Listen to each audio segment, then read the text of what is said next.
Hello, hello, hello, hello, hello, hello, hello. What's up, everyone? It is I, Magician88. Today I'm going to be casting a series of games from the StarCraft Collegiate Society tournament.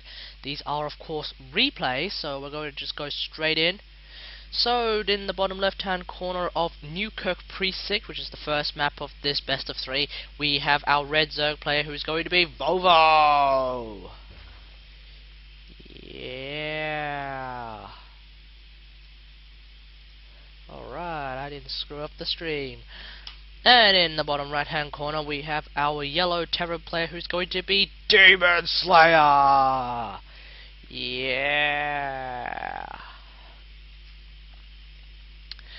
So one thing about this ZVT, this is actually going to be the deciding match for who goes into the semi-finals of the group. Our Terran player here, DemonSlayer, is a Diamond League player, and our Zerg player here is actually a Platinum League player. And basically, they were, well, if Vovo wins, I think he goes into the finals. But if DemonSlayer wins, then he will go into the finals. He will go into the semis himself because he's already number 2. He's already ranked number 2 in his group, whereas Vovo is ranked number 3 and is apparently really, really close. So we do see a factory, we do see a barracks coming down for our Terran player now, as our Zerg player is probably going to do a fast expand. As we see this drone already moving to this area, this signifies that he's going to do a hatchery first, which is pretty standard for Zerg against Terran. Now, one thing I want to note, this series actually brought in quite a crowd. Oh wow, I screwed that up. Brought in quite a crowd from the society, as a lot of people were actually getting pretty hyped up about this game. So hopefully the series, well, it turns out the series is actually quite epic. So we'll see what kind of high level play we see from both players. We do see the spawning pool already being thrown down, which means looks like our Zerg player will be playing a little bit defensively here. But this SCV is already moving to the natural here. We could be seeing a fast expansion from him very soon. Yes, we do see a fast expansion already, as he is just waiting for the minerals to come up from his SCV. But we do actually see a bunker already being placed from in the natural of our Zerg player here. Zerg player is actually going to try and stop it, but I really think this bunker is not going to play any role at all. We do have the Marine that's already being built, sort of just standing there behind this barracks, hiding from my view. He's only just shooting the Overlord, so he's not going to be going into this bunker anytime soon.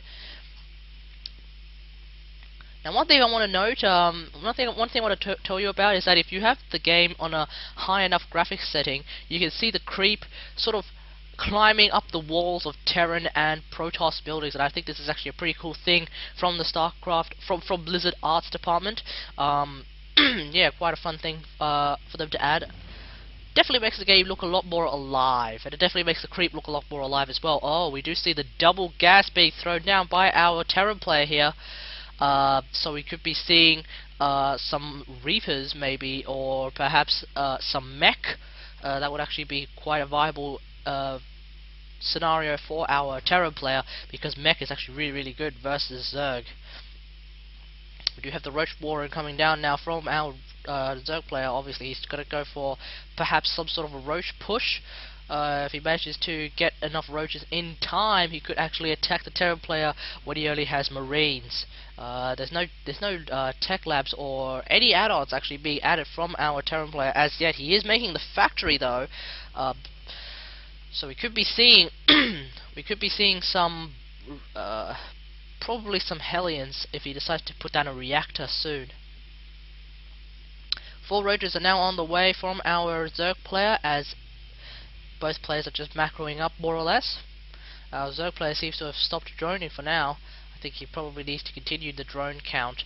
If we look at the... no, we won't be looking at the units count, but there's 3 more roaches actually coming out from our Zerg player. This might actually be quite a push. It's not really a rush. There used to be a rush called the 7 roach rush, and that was actually pretty powerful, but this is not really the 7 roach rush. It's too late for it to be a rush. We do see the tech lab actually being put on the factory, whilst the reactor is being placed on the barracks. That's a pretty interesting choice, but let's see what comes out of this factory. As we do have double starport also being put down from our Terran player. We could be seeing some Banshees. That would really stop this Roach attack from happening. Looks like the Roach attack was actually scouted by our Terran player, he should be actually getting ready for this. Yeah, I'm guessing there was a dead SCV there or something like that. I don't know. Actually, this bunker is actually pretty walled off. It's walled off on this side and this side by this command center, by the orbital command. So any sort of Ling surround is going to be completely useless against this bunker. It's not going to work. But he is, of course, targeting that supply depot, and now there's 7 roaches or 6 roaches. Oh, the Widowbite actually does not manage to burrow. That's a bit of a shame. If that Widowbite managed to burrow, that could have done a lot of damage to those roaches, but these Marines are just simply not going to be enough. We do have a Banshee already being produced, and a Thor! A Thor is actually being produced right now from this factory. I think, obviously, our Zerg player has absolutely no idea that this is happening. Thors are actually going to be really, really good versus those roaches. They just have so much armor and so much health, and they can do quite a lot of damage versus those roaches. The Banshee's actually about to come out. Should be able to clean house. Here comes the Banshee, and it's basically going to just shut down this roach attack immediately. And the Thor's almost being produced. The Thor's almost done. As we are seeing our Zerg player basically realizing that this attack is just going to fail, so he's going to get Lair Tech now. I think he should also drop down his third very soon, and the Thor is here! Now we are just waiting for our players to basically macro up again. Now our Zerg player is actually getting double Evo, so he's probably going to pump out the upgrades. Our Terran player is not pumping out any upgrades just yet. He does not seem to have. He only has his armory, which is only used to actually build his Thor. We do have +1/+1 coming out for our Zerg player now. That's good. Seeing that he's getting ranged, it seems that he's going to be producing mainly roaches this time. He is, of course, getting roach speed, which means he's probably going to commit to roaches. I mean, it makes no sense to get roach speed and +1 attack if he's going to go for something like Banelings, which I reckon is actually going to work a lot better for against this Terran army right here. He needs to get some sort of anti-air against these Banshees, though. I feel like without that anti-air, his army is just going to be completely destroyed. He does have Queens, but unfortunately Queens can only act as defensive anti-air, and even so, they're not really that great at killing things unless you have like way too many of them, like just way too many of them. That's the only way you could probably defeat a significant amount of Banshees, as our Terran player just continues to mass up Banshees. Oh, looks like these Banshees are actually going to go. Not sure where he's going with them. Could be seeing some harass. We'll keep an eye on those. Yeah. Third hatchery being dropped down from our Zerg player basically means that our Zerg player is now trying to get back on track. And he is dropping down 2 more gas, as we seem to have reached the stabilizing point. But the Banshee harass is actually coming in now. There's actually quite a bit of a sweet spot here. It's this main hatchery is actually guarded by these 2 spore crawlers, but he could actually find this position right here. Can he actually shoot the drones? Yes, he can. So this is actually quite a good harass. The Queen, however, actually doing a bit of damage to those Banshees, but if he focuses on the Queen, if he focuses on the Queen, then he should be able to kill it off, especially with that low health. If he gets one shot off, he could actually really stop that Queen from doing anything, because Zerg without Queens are actually pretty detrimental at this point in time. Alright, apparently I have a bit of a cold, but it doesn't matter because I'm casting StarCraft. Okay, that overseer was actually just getting shot down by those Marines, so there's no need to panic. There's no need to panic! I am loving this wall off by our Terran player right now. Basically, the Zerg player, if he decides to get some Zerglings to run in, he can't go through this way. He has to go around and in, and that's actually really good for our Terran player, because basically he has this bunker to defend this area and this area. He might not be able to shoot around here, so basically our Zerg player will be able to try and do a bit of economic harass. But here comes, oh, that's actually quite a few roaches, but I don't think it's going to be enough. This attack is not going to work at all, and he does actually decide to back out. Now the roaches already have roach speed, which means they can actually outrun these banshees. Meanwhile, our Zerg player is actually getting baneling speed, so I hope he's actually going to go for some banelings. That would actually be a really good idea against this almost, it's just basically Marine Thor, and what are Marines and Thors bad against? Banelings! That's right, ladies and gentlemen, banelings are actually quite a good way of killing Thors, as it seems. It was shown in one of the tournaments quite a while ago, where I think it was Nest T who actually used a stack of banelings to kill a bunch of Thors, and that showed to be really effective. But here comes the counter attack by our Terror player. I think our Zerg player just simply does not have enough to defend. There's only a few roaches versus 4 Thors, and these 4 Thors are not even getting hit. They're just doing so much damage, and this should actually be GG from our Zerg player very soon. These banshees also cleaning up house. There's no more queens. There's no more anti-air, and I don't see how our Zerg player can win. Is he gonna hold on? He's actually gonna try. Oh, there we go. GG from our Zerg player. So we do see that the main problem from our Zerg player was that he did not have any he did not have enough anti-air. The Banshee's really cleaning up house there. The attack was just basically really good because the Thors did really well versus those roaches, and the Banshees basically did really well versus those roaches as well. So that was a bit unfortunate for our Zerg player, but it doesn't matter because he still has another game to redeem himself, to basically get back into the series. As we open up game 2 now, it is in fact going to be on Neoplanet SLE. Now I don't even know what LE stands for, but it's okay, because on the top right hand corner we have our blue Zerg player. This time it's going to be Vovo. I think he was blue last time, was he? No, he was red. He was red.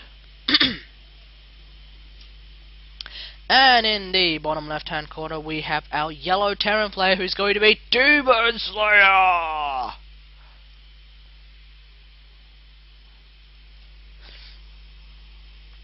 So this is Neoplanet SLE. This is a 2-player map, so our players basically know where they are spawning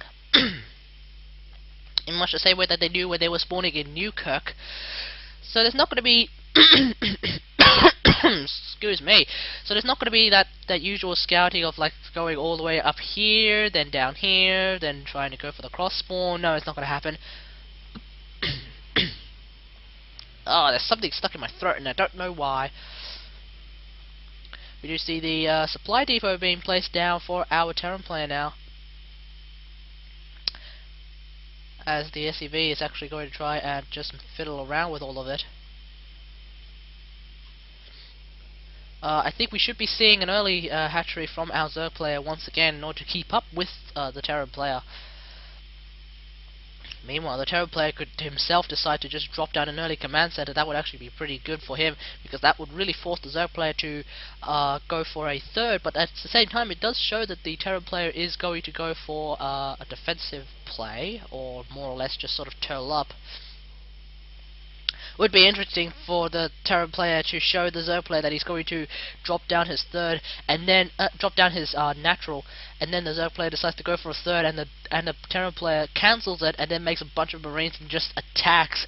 Mind games. Not sure if anyone's actually ever tried that before, but that would be pretty funny. As our Terran player just decides to wall off now.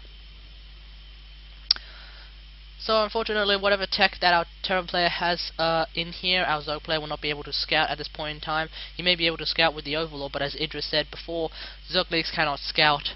Overlords have a really hard time scouting because of Marines, unless the Zerg player decides to get that Overlord speed boost, which is actually available in hatchery tech. I think a lot of players actually don't remember that you can actually get Overlord speed if you want. If you really want to scout out what your opponent is getting, you should get that Overlord speed. Of course, it is a bit of a gas-heavy investment, as our Terran player once again is actually going to drop that bunker again. I'm not entirely sure he's decided to do this again, but again, like last time, this Marine is just standing right here. So again, this bunker is actually not going to do anything at all. Oh, we do see some quite some good movement from our Terran player as he decides to move the SCV all the way around so he can continue building. But these Zerglings, they should be able to clean up the bunker. Oh, they actually clean up the bunker.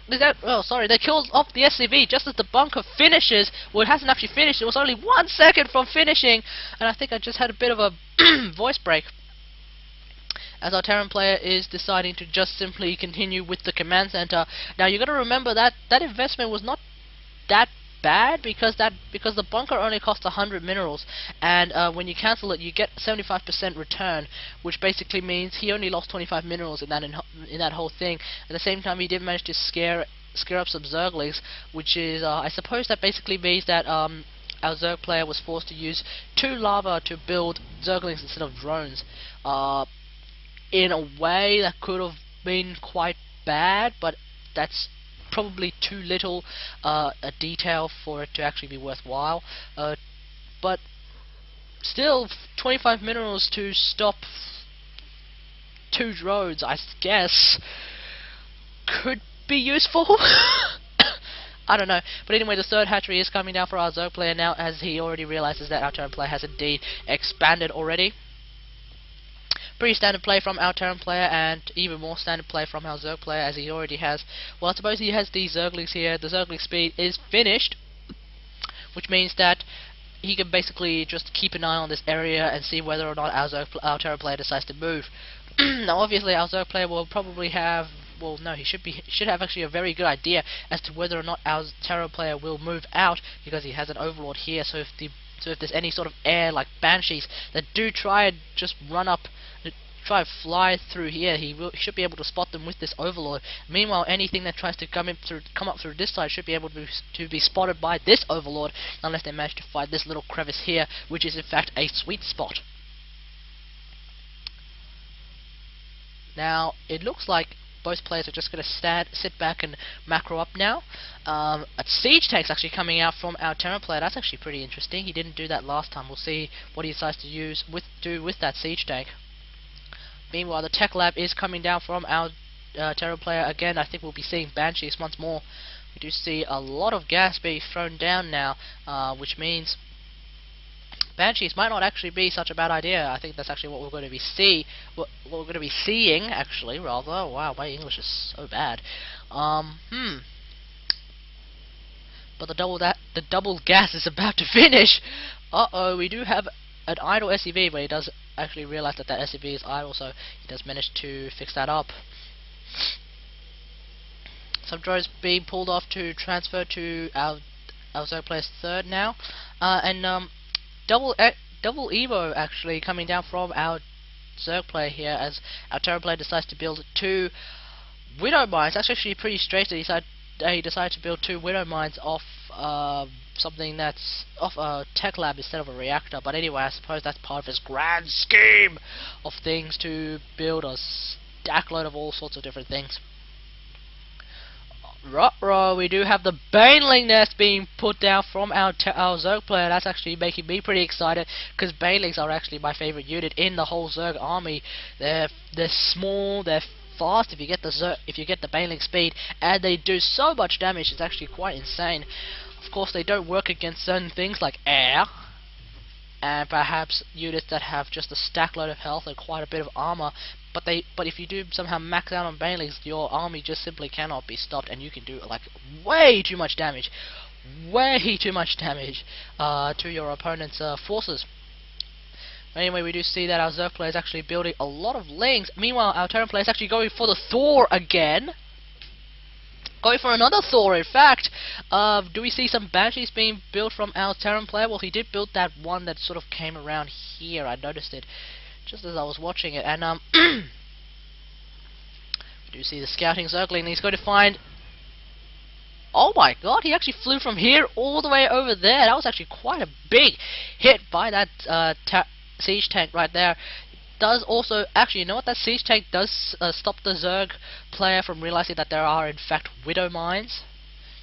So we're going to see what our Zerg player decides to do.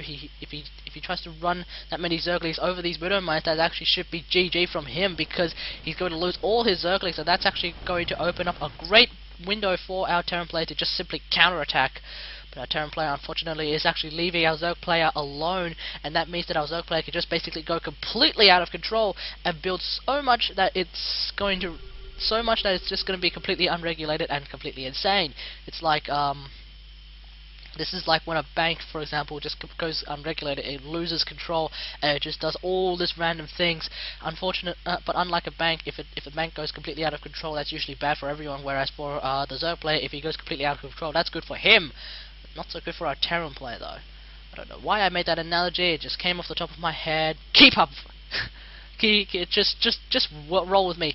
Uh-oh, these two Widow Mines, are they going to burrow? It looks like they're not going to burrow in time, actually. They do actually get destroyed instead. So our Zerg player knows that, our Zerg player just knows that our Terran player just wasted two perfectly good Widow Mines. He should have actually kept them here. I don't know why he did that. Maybe he was just trying to get some scouting, but our Terran player does know that there are, in fact, a lot of Zerglings and, 5 Banelings. Mute is being produced by our Zerg player right now. This is probably not such a good idea, seeing that our Terran player has so many Thors and Marines, and what are Thors and Marines good against? That's right, Mutas. Thors do splash damage with their anti-air at this particular point in time, unless they decide to change to their high impact payload, which basically means they do a lot of damage to one target instead of a small amount of damage to a lot of targets, which ultimately becomes a lot of damage to a lot of targets within a certain period of time. But the flock of Mutas, there's 7 Mutas there. I think you should probably move these 3 to the back, but I don't think you'll be able to attack at this area, especially since there's a bunker. And wow, that's actually they accidentally clumped up, which means that Thor actually did quite a lot of damage to those Mutas. But we do see the Roach Warren and the Hydra Den. We could be seeing some Roach Hydra coming out from our Zerg player. He's definitely learned his lesson. He's going to make some anti-air to deal with those Banshees. Although the Mutas actually should be able to deal with those Banshees if it manages to focus fire down them. I'm not entirely sure if this will happen though, because actually there's quite a few Banshees here. There's like 4 Banshees. That's actually going to be quite good. Is that 4 or is that 5? That's actually 5 Banshees. Not that there's much of a difference between 4 and 5 at this particular point in time, but this base is actually heavily defended. I don't think he should engage. He should not engage at all. Now remember, Mutas actually have this new ability where, like, if you leave them, if they're out of battle for a certain period of time, they start healing really quickly, as you can see here. Well, actually, they just start healing really quickly. This is a lot quicker than usual, and I think the only unit that heals faster than that is perhaps a burrowed Roach. Hellbat's coming down from our Zerg player now. This is actually going to be really good to deal with those Lings. Hellbat's actually super duper good versus those Lings. It's actually quite insane. I'm not entirely sure why he's making a Marauder at this point in time. Our Zerg player is not even making any Roaches, so I think this Marauder is actually going to be quite dead weight. Meanwhile, even more Thors are being made from our Zerg player, from our Terran player, in fact. If our Zerg player managed to make Thors, that would actually be quite overpowering. But the Siege Tank's actually going to get quite a few kills. Unfortunately, they're just Ling kills, so it's not going to be anything too bad. But our Zergling army, if we look at the resource tab, oh my god, our Zerg player's actually got quite a lot of minerals and quite a lot of gas. He's also almost maxed out, so we'll see what he does, what he decides to do with all of that resource. Our Zerg player is actually going for, he's actually going for the Hydra speed first, and then the Roach speed. That's actually a pretty good idea. The Hydra speed is actually really good, just in general for Hydras, especially since it is a new thing introduced in Heart of the Swarm. It's actually something that I recommend for everyone to get. But it looks like the Terran player is actually going to attack now. He's got a bit of a supply deficit though. I don't think this is a good time to attack. He should probably bring the Siege Tank as well. He's bringing all these SCVs, which suggests this is actually going to be an all-in. Oh my god, that's actually a lot of Banelings. That's 46 Banelings right there. They actually just finished morphing, which means that this Terran army is actually just going to be completely taken completely out of surprise. All the SCVs and all the Marines are dead, and the Thors remain. The Banshees are doing as much as they can to stop the Lings from killing the Thors, but the Thors are actually going to get destroyed by the Mutas and the Lings. This is actually a huge play by our Zerg player, and I think our Terran player is actually going to lose. These Banshees are not going to do anything at all, because basically the Mutas are actually just going to completely destroy this attack. I don't know how our Terran player can actually continue. He's not even building anything. I think he realizes this is actually going to be GG. Quite a few Hydras are being morphed as well, as well as a bunch of Lings, but I think our Terran player is just going to make 2 Thors, and that's a GG from our Terran player. So basically, as you saw there, wow, okay. So basically, as you saw just then that game, our Terran player made the big mistake of attacking at that particular point. I mean, if he attacked a little bit earlier, he could have actually got those eggs. He could have actually killed quite a few of those eggs, but unfortunately he attacked at the point when those eggs actually hatched. If he attacked later, I think he'd probably lost again, because there were just probably so many banelings that he would have lost his entire army to it. So that was actually quite a bit of bad luck from our Terran player, but actually quite a good play from our Zerg player as well. Morphing those eggs sort of outside of his base, that actually does mean that those Zerglings, those banelings don't even have to move that far, and then they can just basically start killing everything. That's why banelings are actually really good. As you've seen there, they can just basically wipe out an entire ground army. But anyway, it does give us series. It does put the series at 1 apiece for both players now. So we will be moving into game 3 as soon as I find the game itself, which is actually right here. So this time, game 3 is actually going to be on Whirlwind, for the GSL version of Whirlwind anyway. GSL version of Whirlwind is a little bit different to normal Whirlwind, and I'll tell you why in just a bit. But in the top left-hand corner, we have our Terran player. Our red Terran player is going to be DemonSlayer. And in the bottom left hand corner we have our blue Zerg player, who's going to be Vovo.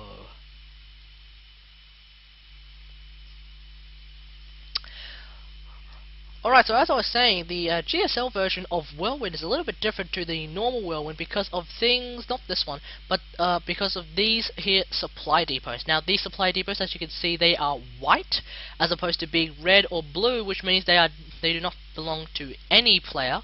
They are actually neutral supply depots, and what they do is it basically means that it makes it more difficult to wall off this area, or actually it makes it a little bit more easier to wall off this area because this is actually such a long ramp.